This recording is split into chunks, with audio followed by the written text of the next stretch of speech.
그래서 3장 15절로부터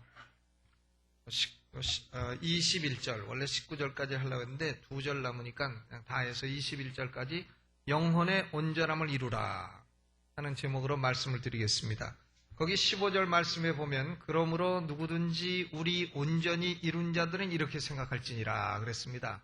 여기 우리 온전히 이룬 자들이라, 이 온전, 영어로 perfect죠. perfection, perfect.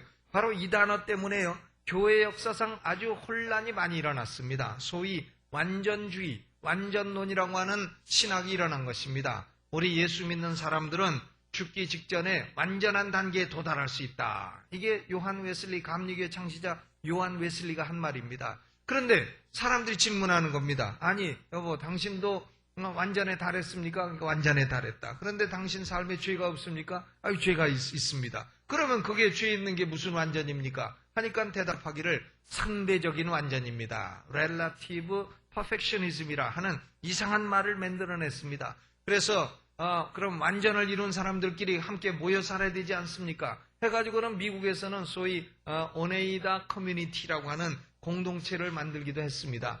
완전한 사람끼리 모여 살면서 한 남자가 두 여자도 데리고 살고 이렇게 일부 다처제다 완전한 사람끼리는 그게 된다나 어쩐다나 이런다면서 별 이상한 짓들을 다 하고 한 것이 이 완전론입니다. 이 완전론은 대단히 성경적이지 못한 참으로 말도 안 되는 크레이지한 교리 가운데 하나가 완전론인데, 그러면 이런 완전론이라는 게 왜 일어났느냐? 바로 15절 말씀 때문에 나온 겁니다. 그러므로 누구든지 우리 온전히 이룬 자들이 있다고 돼 있지 않느냐? 그러니까 온전하려고 노력을 해야 되고, 또 그런 사상을 주장하는 사람들은 자기들이 온전하다 이렇게 주장을 해야 되니까 거기서 문제가 일어났습니다.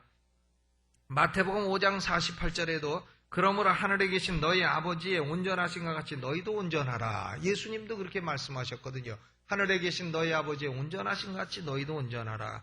이 온전이라는 말씀의 헬라 원어가 뭐냐면 텔레이오스란 말입니다. 그런데 이 텔레이오스는 물론 영어로 perfect, 완전하다 이렇게 번역될 수도 있지만은 그러나 꼭 그것만이 유일한 뜻은 아닙니다. 여기 mature, 성숙하다 하는 의미가 있는 것입니다. 그렇기 때문에 여기 15절 말씀은 그러므로 누구든지 우리 성숙을 이룬 자들은, 신앙적으로 성숙한 사람들은 그런 뜻이에요. 그래야지 맞는 말씀이지 이것을 완전에 달했다, 나는 신앙적으로 완전하다, 나는 죄 안 짓는 그런 완전한 단계에 이르렀다 이렇게 생각하고 적용하는 사람들은 잘못하는 겁니다. 이것은 성숙의 의미인 것입니다. 그러므로 누구든지 우리 신앙적으로 성숙한 사람들은 이렇게 생각할지니라 그랬어요. 우리는 신앙적으로 좀 더 성숙해지기를 주의 이름으로 축원합니다. 우리가 신앙적으로 어리다 보니까 자꾸 쌈질이 일어나고 이렇게 되는 건데, 우리가 성숙하게 되면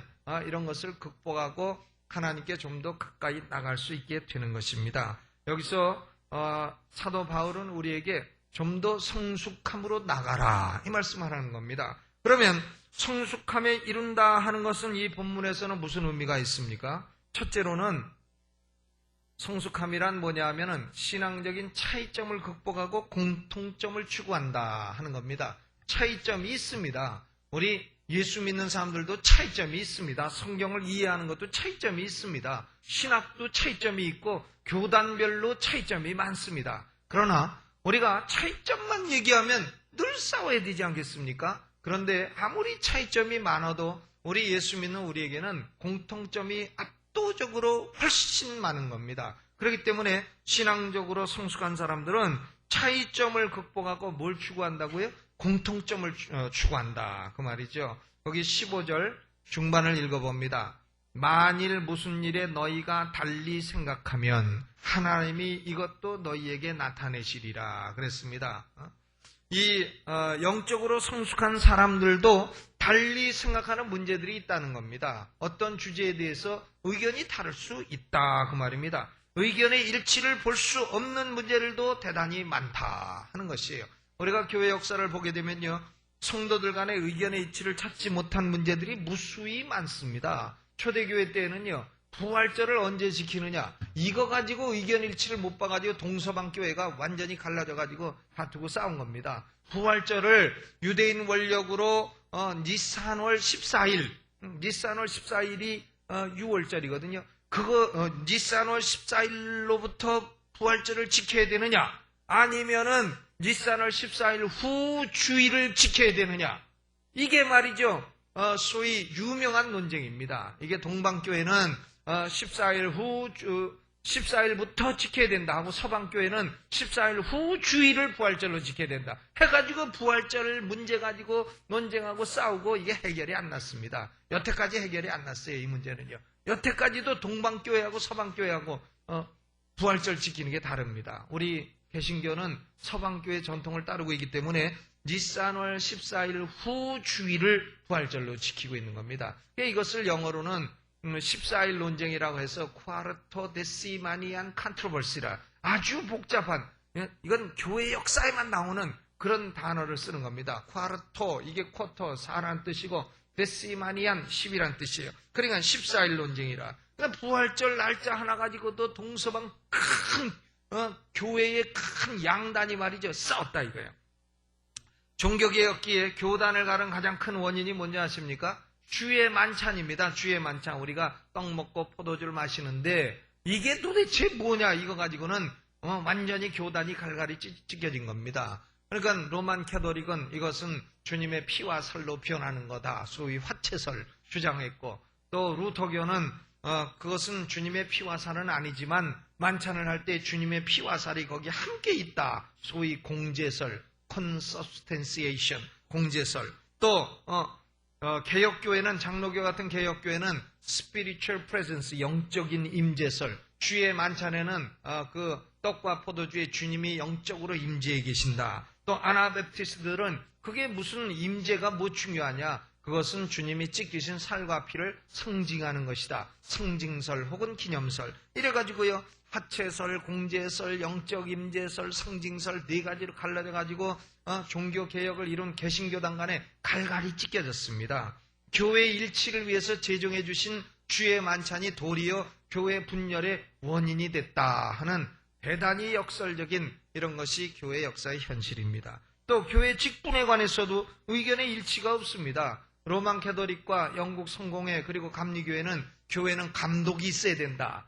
감독제를 해야 된다 해서 이 감독들은 굉장히 목에 힘주고 다니지 않아요? 감리교 감독 되면은요 대단합니다. 감독들은 돌아다니면서 그 교회 목회자 월급 같은 거 다 조정하고 다녀요. 그러니까 목회자 월급 성도가 정하지 않아요. 그건 감독들이 가서 다 정합니다. 그래가지고 많은 데는 낮추고 작은 데는 올리고 해가지고 감리교 목사들은요 시골 교회에서 도시로 안 나오려고 그래요. 못하러 도시 가서 고생합니까? 월급 비슷한데 이러면서 거기 그냥 시골에서도 목회하는 겁니다. 그러니까 감리교가 시골에서 막 잘 되지 않습니까?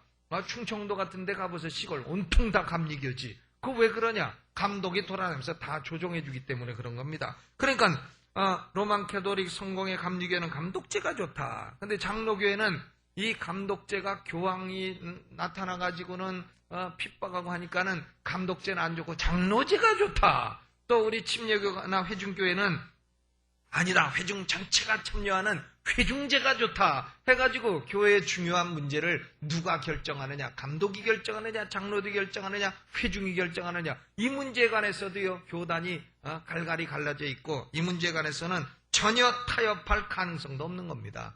전혀 예수님 오실 때까지 이 문제에 관해서는 타협이 안 될 겁니다. 그냥 그대로 가는 겁니다.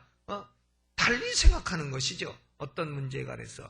우리 침례교단도 이번에 총회가 있는데 이번 총회의 가장 큰 이슈는 뭐냐 하면은 이 교회가, 침례교회가 장로, 호칭 장로를 둘 것이냐 말 것이냐 이거 가지고 지금 아주 그야말로 피튀기게 싸우는 싸움이 지금 전개되고 있는 것입니다. 우리 교회는 지금 안수 집사님이라고 뽑아서 장로로 호칭을 합니다만은 다른 교회는 그걸 못하게 하는 데가 대단히 많고 또 그것을 하게 되면 교단에서 권징을 주고 교단 직분도 못 맡게 하고 지금 이런 상황이 된 것입니다. 그러니까 성숙한 성도들도 이런 문제에 관해서 의견을 달리할 수가 있는 겁니다. 그런데 이런 문제들은요 때가 되면 거기 뭐라 그랬어요?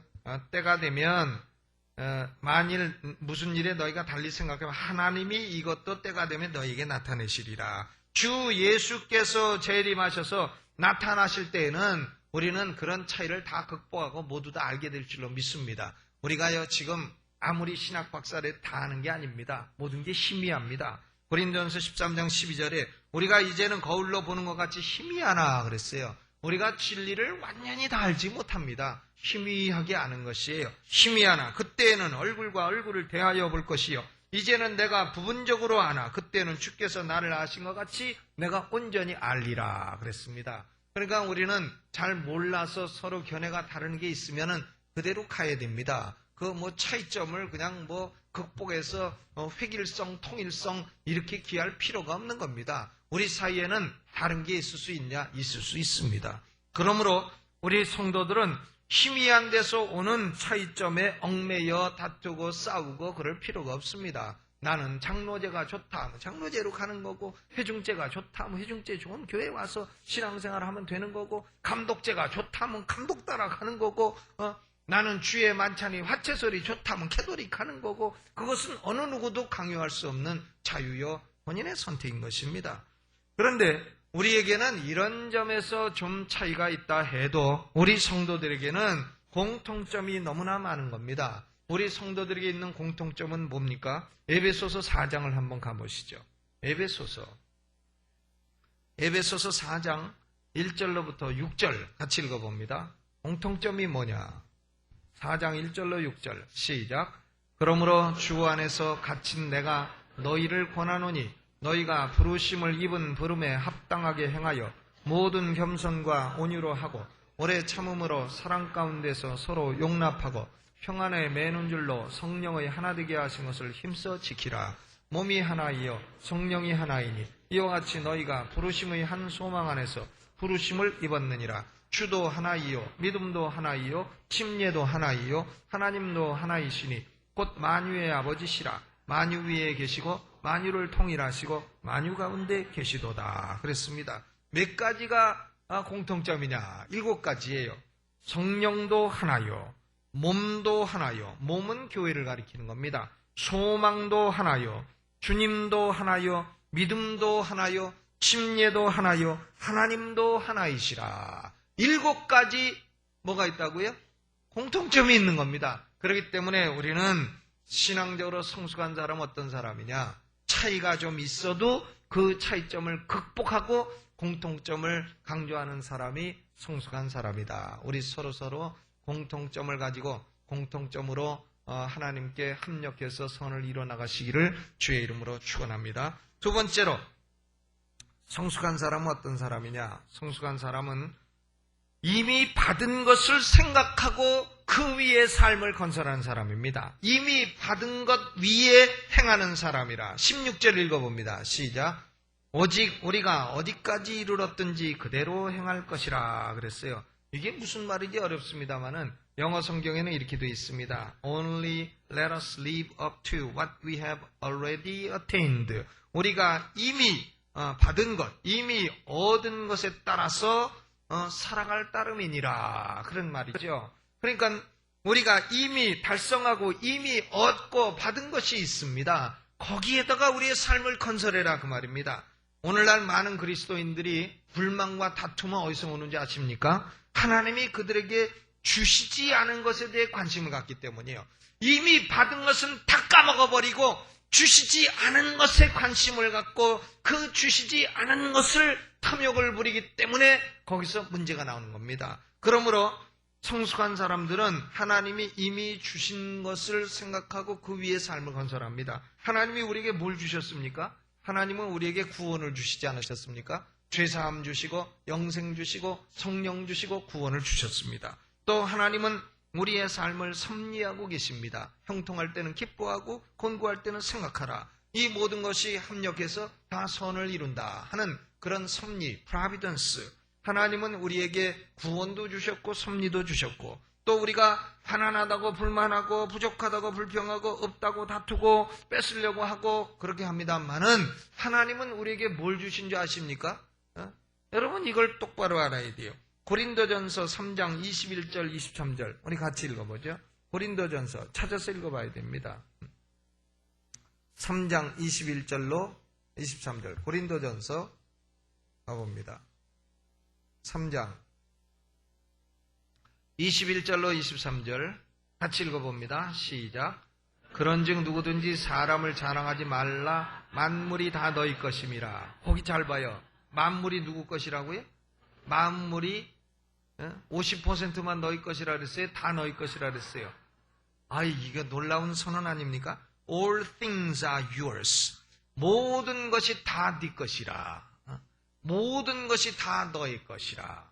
아이고 얼마나 감사합니까? 만물이 다 내 것이라. 그걸 엉뚱한 사람들이 등기해놓고 지금 빌려 쓰고 있는 건데 만물은 다 누구 것이라? 내 것이라. All things are yours. 얼마나 감사합니까? 바울이나 아볼로나 게바나 세계나 생명이나 사망이나 지금 것이나 장래 것이나 다 너희의 것이요. 지금 것도 우리 것이고 장래 것도 우리 것이고 너희는 그리스도의 것이요. 그리스도는 하나님의 것이니라. 그러므로 우리 예수 믿는 사람들은요. 만물이 우리 것입니다. 만물이 다 누구 것이라? 우리 것이라. 만물이 우리 것인데 엉뚱한 사람들이 지금 빌려 쓰고 등기하고 있는 것인데 우리는 지금 만물이 우리 것입니다. 한번 해보시죠. 만물은 내 거다. 그러니까 여러분이 다 내 거니까 우리의 공유가 되겠죠. 우리 성도들의 공유가 된다. 만물은 내 거다. 만물은. 저는 산에 등산할 때도 이 산은 내 거다 하면서 등산합니다. 내 거라고 그러셨잖아요. 여기 가서 음식점 가서 밥 먹을 때도 이 음식은 내 거다 먹습니다. 내 거지 뭐. 다 못 먹어서 딴 사람 나눠 먹는 거지. 다 내 겁니다. 그러므로 그리스도인들은요. 어떻게 고백할 수 있는 사람이냐? 여호와는 나의 목자시라 내게 뭐가 없다? 부족함이 없으리로다. 얼마나 감사해요. 만물이 다 내 건데 뭐가 부족하냐는 말이죠. 그런데 하나님이 만물이 다 우리 것이라 말씀하신 게 이게 진리 아닙니까? 만물이 우리 것인데 왜 우리한테 조금 그걸 다 누리지 못하게 안 주시고 조금 가난하게 하시고 하느냐? 그것은 좀 훈련시키는 겁니다. 좀 트레이닝 시키는 거예요. 만물을 다 차지하게 될 때에 진짜 내 거구나 하는 것을 깨닫게 될 때에 감사하도록 약간의 트레이닝을 주시는 것이다 생각하시고 트레이닝 잘 기쁘게 받으시기를 바랍니다. 우리 성도들은요. 그러므로 내가 지금 못 받은 게 뭔가 생각하지 그것만 가지려고 막 하는 게 아니라 이미 있는 거 한번 생각해 보세요. 여러분 있는 것만 생각해 보세요. 얼마나 많은가. 있는 것은 다 까먹고 그냥 더 받으려 하니까 거기서 싸움과 다툼이 나오게 되는 겁니다. 있는 것만 생각해도 너무 감사하고 얼마나 감사하고 지금 건강 있는 것만 생각해도 감사하고 지금 하나님이 자녀 주신 것만 생각해도 감사하고 교회 주신 것만 생각해도 감사하고 이 땅에서 구원 주신 것 생각해도 감사하고 만물을 내 것이라 말씀한 것도 너무나 감사하지 않습니까? 구원과 영생과 부활을 주신 것 감사한 것입니다. 그러므로 성숙한 사람들은 이미 받은 것을 생각하고 그 위에다가 감사한 삶을 건설하는 사람이 성숙한 사람입니다. 미성숙한 사람들은 그저 있는 것 생각하지 않고 항상 불만하고 더 뺏을라 하는 것이 미성숙한 것입니다. 우리는 성숙한 신앙인이 되시기를 주의 이름으로 축원합니다. 세 번째로 성숙한 사람은 악한 모범을 따르지 않습니다. 나쁜 모범을 따르지 않습니다. 악한 모범. 거기 18절에 보니까 어떤 이들은 18절 아니 여기 잘못됐다. 빌립보서 18절 3장 18절 내가 여러 번 너희에게 말하였거니와 전에도 여러 번 말했고 이제도 눈물을 흘리며 말한다. 바울이 눈물을 흘리며 말하는 겁니다. 여러 사람들이 그리스도 십자가의 원수로 행하느니라. 이 그리스도 십자가의 원수로 행하는 사람들의 모범을 따르지 말라. 그러면 이 그리스도 십자가의 원수의 특징이 뭐냐? 특징은 뭐냐면 저희의 신은 배요. 신이 배요. 배가 여러 종류 있잖아요. 바다에 가는 배도 있고 먹는 배도 있고. 그러나 이 배는 무슨 배입니까? 이게 사람 배. 이게 신이 배다. 그러니까 뭐냐면은 그저 먹을 걸 위해서 입으로 들어가는 배부르는 것을 신으로 삼고 산다. 육신의 쾌락, 만족을 신으로 삼고 사는 것이 그리스도의 십자가의 원수들의 특징이라. 또 두 번째는 무슨 특징이 있냐 하면은 그 영광은 저희의 부끄러움이라. 부끄러운 짓을, 죄를 짓고도 그것을 영광으로 생각해요. 자랑스럽게 생각합니다. 죄 짓고도 자랑인 줄 압니다. 그리고는 내가 이런 죄 졌다, 너도 같이 죄 짓자, 이러면서 자기도 죄 짓고 그걸 자랑하고 남들도 죄에 끌어들이고, 이게 십자가 원수에 하는 짓이라. 그 다음 십자가 원수의 특징은 세 번째로 뭐라 그랬어요? 땅의 일을 생각하는 자라. 땅의 일만 생각합니다.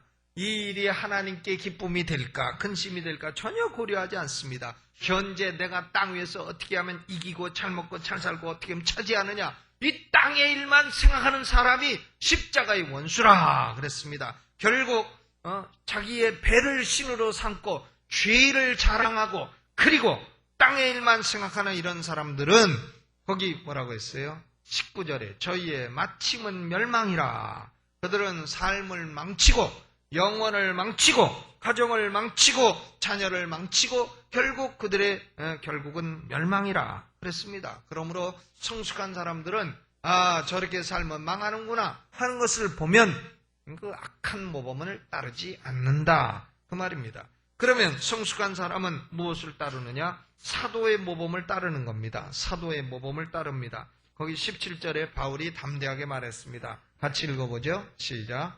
형제들아 너희는 함께 나를 본받으라. 또 우리로 본을 삼은 것 같이 그대로 행하는 자들을 보이라 그랬습니다. 사도는 어떤 모범을 보였습니까? 사도 바울은 나의 모범을 따르라고 담대히 말합니다. 20절로 21절에 보니까 사도의 모범은 뭐냐? 첫째, 오직 우리의 시민권은 하늘에 있는지라 그랬어요. 우리의 시티즌십이 하늘에 있다. 여러분 어느 나라 시민이십니까? 서울 시민이시죠? 그러나 영적으로는 하늘 천국 시민인 것입니다. 천국 시민이에요. 우리가 천국 시민권을 지금 가지고 있는 겁니다. 미국 시민권만 갖고 있어도 막 폼 잡는데 미국 시민권은 상대도 안 되는 거예요. 우리의 시민권은 뭐다? 천국 시민권이다. 하늘 시민권이다. 우리가 하늘 시민이라는 의식을 가지고 사시기를 바랍니다. 그런데 이 말씀은요, 킹 제임스 버전에는 이렇게 번역되어 있습니다. Our conversation is in heaven. 우리의 대화는 하늘에 있다. 우리의 대화가 하늘에 있다. 시민권을 대화라고 번역을 했어요. 그러니까 성숙한 사람은 관심사가 하늘에 있고 생각이 하늘에 있고 언어도 하늘에 있고 성급도 하늘에 있고 영광도 하늘에 있고 존귀도 하늘에 있는 겁니다. 그러니까 어떤 문제를 놓고 생각할 때 이것이 내가 땅에서 이기고 지나 이런 것만 생각하는 게 아니라 이것이 과연 하늘에서 어떻게 될 건가? 하늘의 일을 생각한다 그 말입니다. 우리의 대화는 하늘에 있다. 우리의 시민권은 하늘에 있다. 땅 지향적인 삶이 아니라 하늘 지향적인 삶을 사는 것이다. 그 얘기입니다. 장자라고 하는 사람이 장자. 자기는 생각해 볼 때 자기 관상이 안 좋게 생각이 되는가 봐요. 거울을 가만 보니까 자기가 못생겼는지 이 장자가 하루는 관상쟁이한테 가는 겁니다. 관상 좀 보러. 근데 장자가 땅만 보고 갔다는 거야. 땅만. 그러니까 관상쟁이가 뚝 보더니 당신은 거지상이요. 땅만 보고 다니까 당신은 거지 뭐 얻어 주워 먹을 게 있는가? 그런 것만 찾아다니는 거지상이요. 그러더래요. 그래서 장자가 성질이 나가지고 그 다음 주에 다시 갔다 갑니다. 하늘만 보고 가가지고 관상쟁이한테 물어봤더니 관상쟁이가 뚝 보더니 당신은 너무나 고귀한 사람이라 내가 볼 수 있는 범위를 벗어납니다. 그렇게 대답을 했다는 얘기가 있습니다. 그러니까 우리는 땅만 보고 살면 그러면 그리스도 십자가 원수가 되겠지만 하늘 보고 살면 하늘나라 시민으로 살아갈 수 있는 줄로 믿으시기를 바랍니다.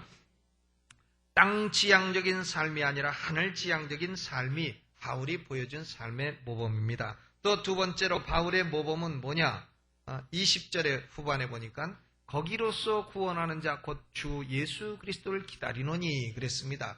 우리 성도의 소망은 뭔지 아십니까? 여러분에게 누가 당신의 소망은 뭐요? 물으면 뭐라고 대답하시겠어요?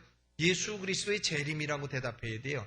예수 그리스도가 재림만 하시면 그때는요 온갖 슬픔, 고통, 싸움, 다툼, 스탠레스 다 끝나는 겁니다. 그때는요.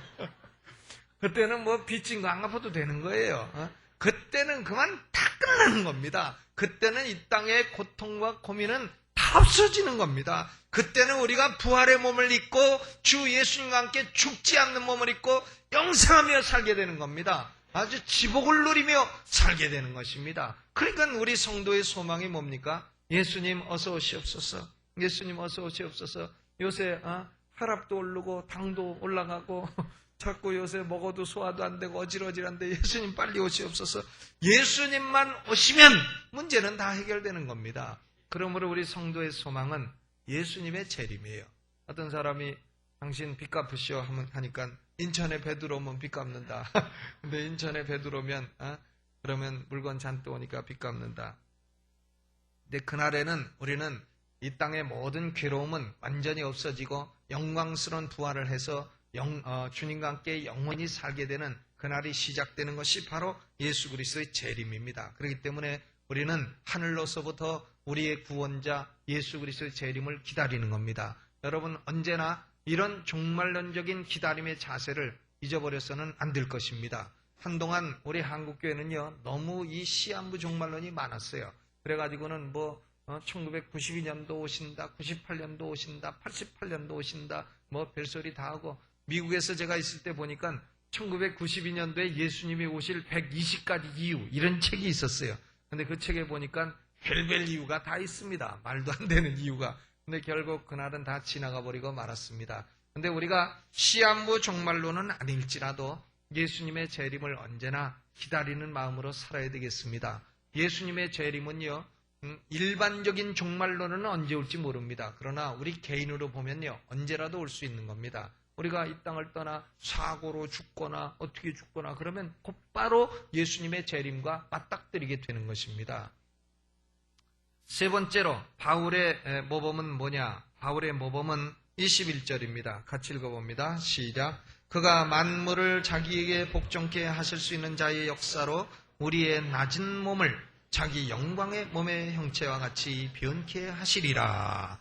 우리의 낮은 몸, 이 몸은 지금 무슨 몸이냐? 낮은 몸입니다. 이건 잘생겨봤자 낮은 몸이고 이뻐봤자 낮은 몸이고 못생겨도 낮은 몸이고 훌륭해도 낮은 몸이고 출세해도 낮은 몸입니다. 이 몸은 낮은 몸입니다. 그런데 바울의 목표는 뭐냐? 이 낮은 몸을 어떻게 하면 뜯어고칠 건가? 이런 게 아니고요. 이 낮은 몸을 어떻게 하면 영광의 몸의 형체같이 변케 할 수 있을 건가? 부활을 얻고자 하는 겁니다. 영광스러운 부활을 얻는 것이 바울의 목표입니다. 부활은 물론 하기는 합니다만은 그 부활할 때에 어떻게 하면 내가 영광스러운 부활을 얻을까? 그러므로 현재의 영광과 나중에 부활의 영광을 비교하면 뭐냐? 태양 앞에 촛불이요, 태평양 앞에 물 한 잔이요, 태산 앞에 작은 언덕이요, 다이아몬드 앞에 석탄이요, 황금 앞에 배설물인 것입니다. 도사 앞에 요롱이요. 그렇죠? 그러므로 현재의 영광과 장차 우리에게 올 영광은 좋게 비교할 수 없다. 바울이 그랬습니다. 여러분, 우리는 땅의 일만 생각하지 말고 하늘의 일을 생각하시고 현세 일만 생각하지 말고 그리고 장래에 내가 어떤 부활을 얻을 건가 이것을 생각하며 사시기를 바랍니다. 그것이 성숙한 사람이에요. 성숙한 사람은 살면서 약간의 차이가 있어도 그러려니 하고 깔아뭉개요. 차이는 깔아뭉개고 우리가 어떤 공통점이 있는가 그것을 찾고 보시고 공통점을 살려나가시기를 주의 이름으로 축원합니다. 우리의 신앙은 좀 더 성숙해져야 되겠습니다. 세속주의를 벗어나서 좀 더 하늘지향적이 되어야 되겠습니다. 땅의 일을 벗어나서 좀 더 하늘의 일을 생각해야 되겠습니다. 오늘 그렇게 기도하시고 여러분 모두가 부활할 때 참으로 영광스러운 부활에 참여하시기를 주님의 이름으로 축원합니다.